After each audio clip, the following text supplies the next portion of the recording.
Hello friends, welcome to my YouTube channel.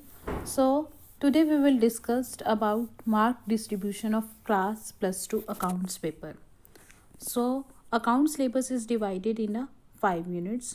First unit जो है non profit organisation जिसमें से 10 मार्क्स का पेपर आता है आपका. और सेकंड यूनिट है partnership firm. Partnership firm cover fundamental of partnership. Second one change in profit sharing ratio. Third one valuation of goodwill. Fourth one admission of partner.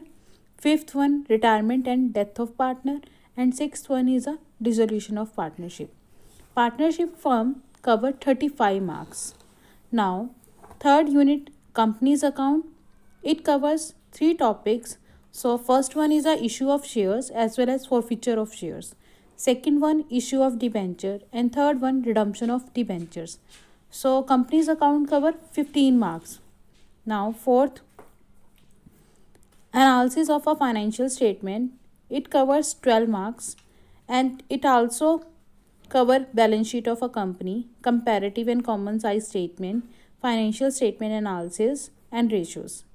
And last one is a cash flow statement which covers 8 marks, and cash flow statement is important for Viva part also. So in totality 80 marks will be covered from 5 units. So now deleted syllabus of 2020-21 is number 1 unit 2 of accounting for partnership firm. Admission of partnership firm, adjustment of capital and preparation of balance sheet is removed. And third part is a preparation of a deceased partner's capital account and executor account is also removed.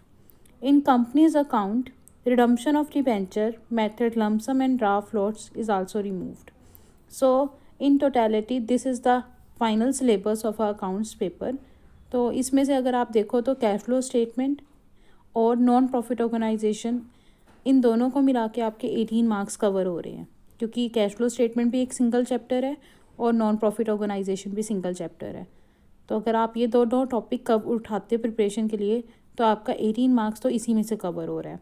और फिर अगर हम देखते हैं 12 marks का financial statement analysis, तो ratios जो जिसमें करंट आपकी लिक्विडिटी रेशोज़ आती है, एक्टिविटी रेशोज़ आती है, आपकी प्रॉफिटेबिलिटी रेशोज़ आती है. ये जो हमारी रेशोज़ हैं liquidity, solvency, activity and profit ratios, इसमें से रेशोज़ में से क्वेश्चन आएगा. कंपैरेटिव और कॉमन साइज़ में से 3 या 4 मार्क्स का क्वेश्चन आता है आपका. बैलेंस शीट में से भी 2 या 3 मार्क्स का क्वेश्चन आता है. तो ये आपकी 12 मार्क्स कवर करते हैं. कंपनीज़ अकाउंट्स की बात करें तो कंपनीज़ अकाउंट्स में आपका इशू ऑफ शेयर्स या शेयर्स में से फॉरफीचर का क्वेश्चन 6 मार्क्स का कंपल्सरी आता ही आता है. ठीक है. इशू ऑफ डिबेंचर्स में से हमारा पोर्शन आ जाता है 4 मार्क्स का. उसके बाद नेक्स्ट हमारे पास आता है partnership of firm. Partnership of firm में हमारा रियलाइजेशन में से हमारा 4 या 5 मार्क्स की जर्नल एंट्रीज भी आ सकती हैं. रियलाइजेशन अकाउंट बनाने के लिए पूछा जा सकता है आपसे. और हमारे पास जो एडमिशन ऑफ पार्टनर और रिटायरमेंट ऑफ पार्टनर है उसमें हमारे पास ऑप्शंस होती हैं. या तो आपके पास एडमिशन ऑफ पार्टनर का आपको फुल फ्लैश क्वेश्चन करना होता है या फिर रिटायरमेंट का. इनमें से हमारे पास थियोरी जो लॉन्ग क्वेश्चंस होते हैं उसमें 6 to 8 मार्क्स तक हमारा इसमें से कवर होता है. ठीक है. तो हमारे पास फंडामेंटल ऑफ पार्टनरशिप में in profit and loss, appropriation based या calculation of interest on capital या फिर calculation of interest on drawings या फिर प्रिपरेशन ऑफ कैपिटल अकाउंट, ये हमारा पोर्शन कवर करता है फंडामेंटल ऑफ पार्टनरशिप.